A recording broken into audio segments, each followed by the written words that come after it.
ተመልካቾች የዛሬው የማደረ ስፖርት መሰናዶ ቆይታውን ከወላይታ ዲቻ ከ20 ቡድን በታች ጋር ያደርጋል። በሐዋሳ እሁድ ጅማሮን በሚያደርገው የታዳጊዎቹ የማጠቃለያ ውድድር ላይ የሚሳተፉት ታዳጊዎቹ ንቦች ተናዳፊዎቹ በአጠቃላይ ለውድድሩ እያደረጉት ያለው ዝግጅት ምን ይመስላል የሚለውን መሰናዷችን የሚያስቃኛችሁም ይሆናል።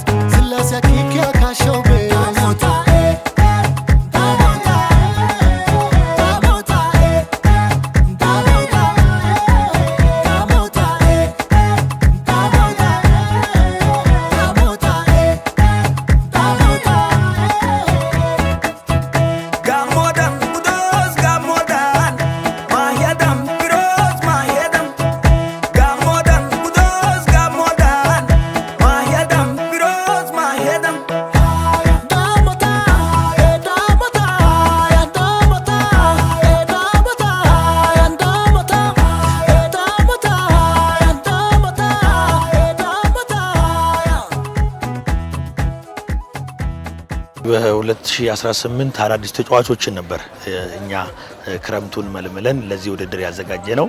እኛ ካሰብነውና ውድድሩ ቦታ ላይ ካገኘነው አንግል ትክክል ያልሆኑ ነገሮች ነበሩ።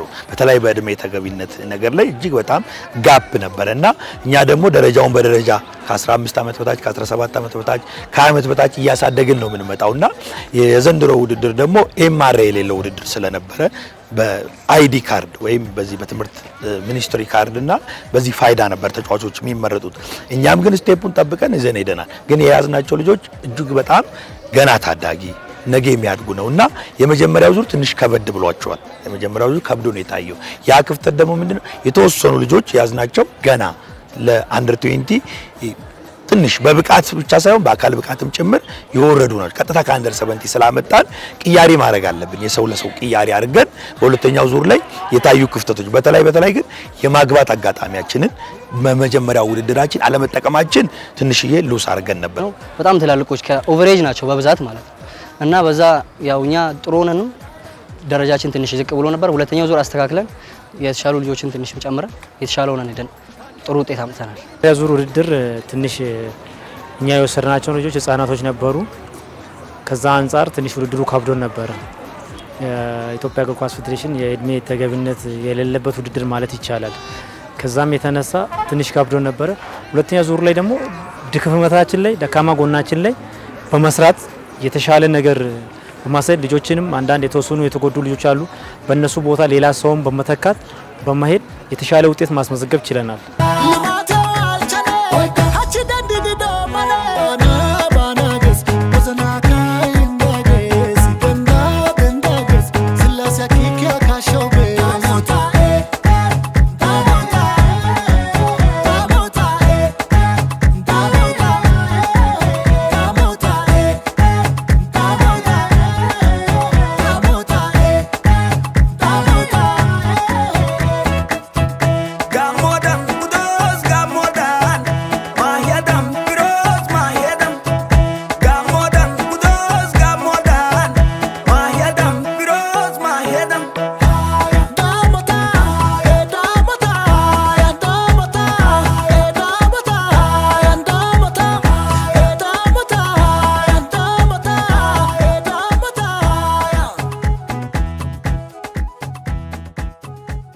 ሌሎች ታዳጊዎች የፕሮጀክት ቡድኖች ውስጥ ካለው የስልጠና አሰጣጥ ዘዴ አንጻር እንደ ዲቻ ያሉ ትልቅ ክለቦች ጋር ሲመጣ የስልጠና መንገዱ ላይ ያለው ልዩነት ምን ይሆን? ወላይታ ዲቻ ወደ ፕሪሚየር ሊጉ ካደገ ጊዜ አንስቶ አንድ ጊዜም ከሊጉ እንዳይወርድ የመሆኑ ምክንያት ታዳጊዎች ላይ የሚሰራው ሰፊ ተግባር መሆኑ ይታመናል። የታዳጊው ንቡ አባላትስ ስለ ክለቡ የስልጠና መንገድ ምን ይላሉ?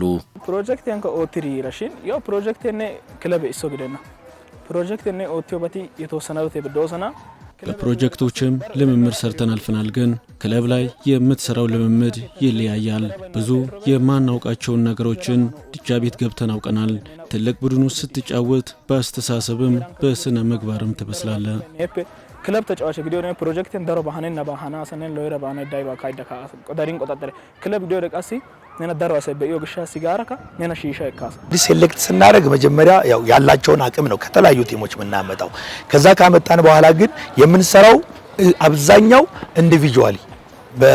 ኢንዲቪጁዋል በግለሰብ ደረጃ ላይ ምንድነው አቅማቸው ምንድነው ከፍ ማድረግ የሚችሉትን ነው በይበልጥ ነው የምሰራው። እዛ ላይ ሰርተን ነው ልጆች የተሻለና አቅም ያላቸው ልጆች የምናሳየው ማለት ነው። እና ከሌላ ቡድን ሲመጡ የተለያየ ነገር ይዞ ነው የሚመጡት። ወደዚህ ቡድን ደግሞ ሲሉ መሰረት አለው።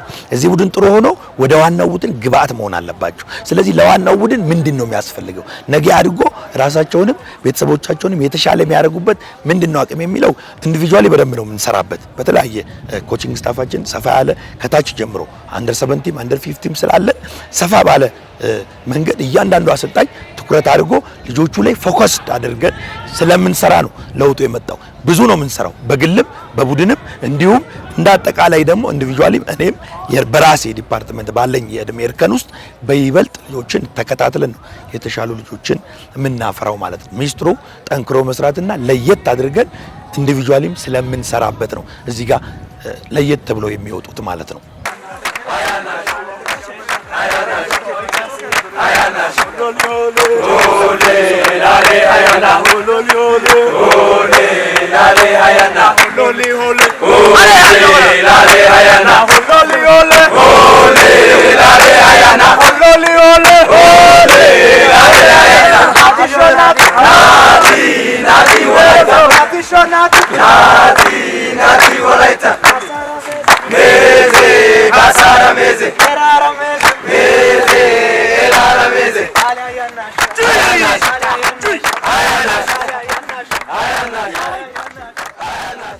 ኤፌሶን ኪዳኔ፣ አቤኔዘር አለማየሁ፣ ቸርነት ሳሙኤልና አማኑኤል ጉታ በቅርቡ በሞዛምቢክ ብሔራዊ ቡድን በመለያ ምት በአፍሪካ ዋንጫው ተረቶ ወደ ዓለም ዋንጫው ለማለፍ የመጨረሻ ምዕራፍ ላይ ደርሶ የተመለሰው የአሜሪካዊው አሰልጣኝ ቤንጃሚን ዚመር ቡድን አባላት ናቸው። እንዲሁም ክለባቸው ደግሞ ወላይታ ዲቻ ነው። በብሔራዊ ቡድኖች በዋናው የወላይታ ዲቻ ቡድንና በሌሎች የሀገራችን ትልልቅ ክለቦች ውስጥ ሲጫወቱ ያሰለጠንካቸውን ተጫዋቾች ስትመለከት ምን አይነት ስሜት ይሰጣል ስንል ለአሰልጣኝ ተመስገን ሉሃ ያቀረብንለት ጥያቄ ነበር።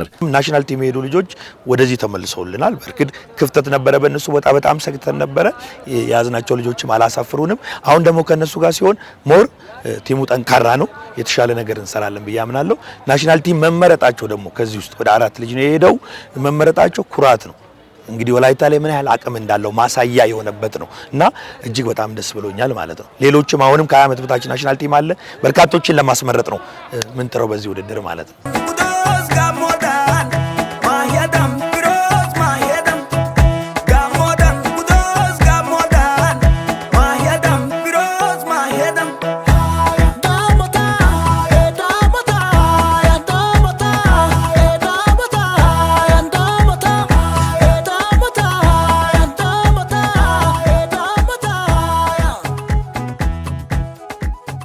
ባልተጠበቀ መልኩ የኢትዮጵያ እግር ኳስ ፌዴሬሽን ከ20 ዓመት በታች ፕሪሚየር ሊጉ ላይ ያለውን የእድሜ ማጭበርበር ችግር መቆጣጠር አልቻልኩም በማለት ውድድሩን ዘንድሮ ለመጨረሻ ጊዜ እንደሚያደርገው ገልጿል። ይህ ደግሞ እንደ ወላይታ ዲቻ ላሉ የክለባቸውን መሰረት በታዳጊዎች ላይ ለገነቡ ቡድኖች ነገሮችን ፈታኝ የሚያደርግባቸው ይመስላል። የውድድር እጦት ብዙ ቡድኖችን ውጤታማ እንዳይሆኑ ሲያደርጋቸው መመልከትም በእግር ኳሱ የተለመደ ነው። አሰልጣኝ ተመስገን ሉሃ ምን ሀሳብ ሰጥቶ ይሆን?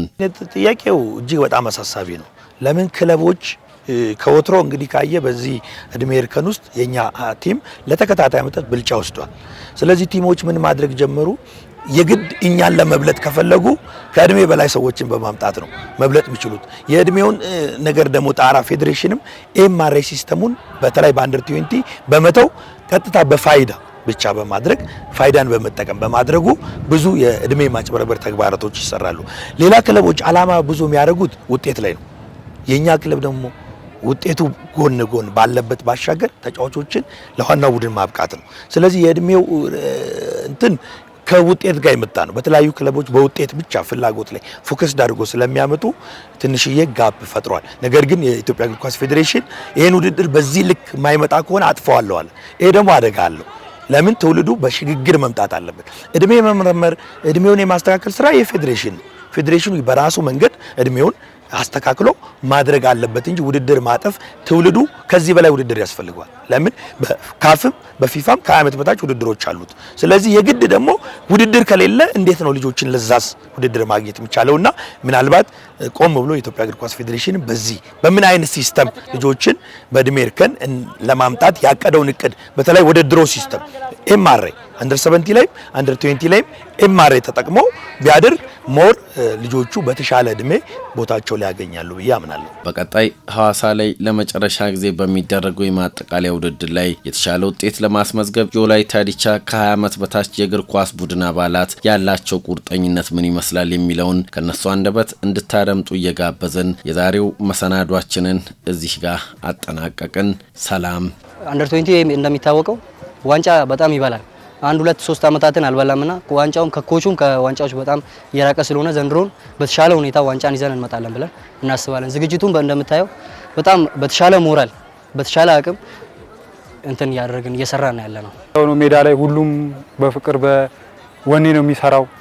ያው ቀጣው ዋንጫ እቺን የመጨረሻ አመትም ስለሆነች ዋንጫ ለመብላት በቃ ወኔ ላይ ያለነው። ይሄን ዋንጫ ለመብላት ግዴታ መብላት አለብን። ይሄንን ውድድሩ እንግዲህ ያው ሁለተኛውን ዙር ጨርሰናል። አጠቃላይ አሁን የሚቀረን ሻምፒዮን መሆን ነው። ወላይታ ዲቻ ደግሞ በዚህ ባህሉ ነው ሻምፒዮን ነው። በተለይ ለ2 አመታት ግን ላግ ያደረገበት የራሱ መንገዶች አሉ። የተለያዩ ኢኮኖሚካሊም ከልጆች እንትንም ችግር በተነሳ የተወሰነ ስህተት የተሰራ ይመስላል። ከዛ በስተቀር ግን ለአሁኑ ውድድር ትኩረት የምናደርገው ዋንጫውን አንስተን ወደ ቅድሚያ ዲቻ በሚታወቀው ሙድ ዋንጫውን ማንሳት ነውና ያን ዋንጫ ለማንሳት ልጆቹ ጋር ቁርጠኝነት አለ፣ እኛ ጋርም ቁርጠኝነት አለ። ታዳጊዎች በተለይ በወላይታ አካባቢ ያሉ ታዳጊዎች በጣም አሪፍ ናቸው። ያው እኛ የወላይታ ልጆች የምንታወቀው በወኔ ነው። በወኔ ሲሆን ደግሞ ግዴታ ታዳጊ ሞልቷል።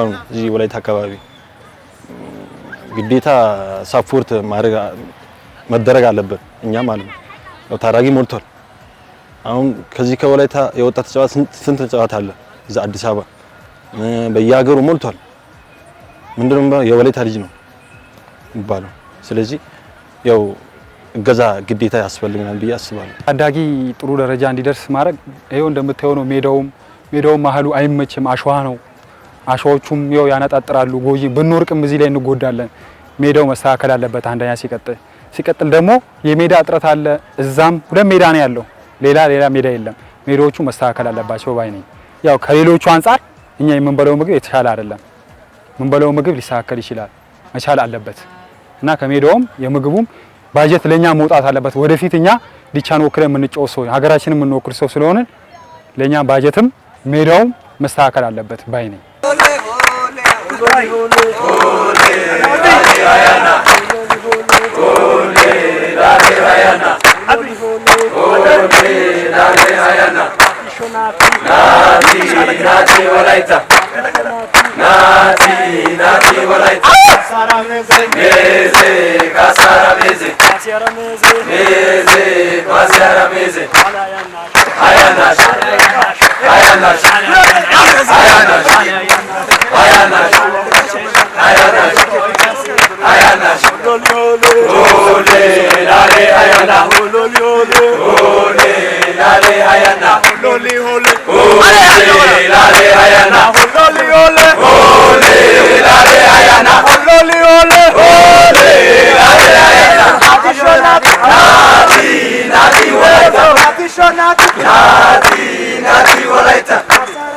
Meze, kasara meze.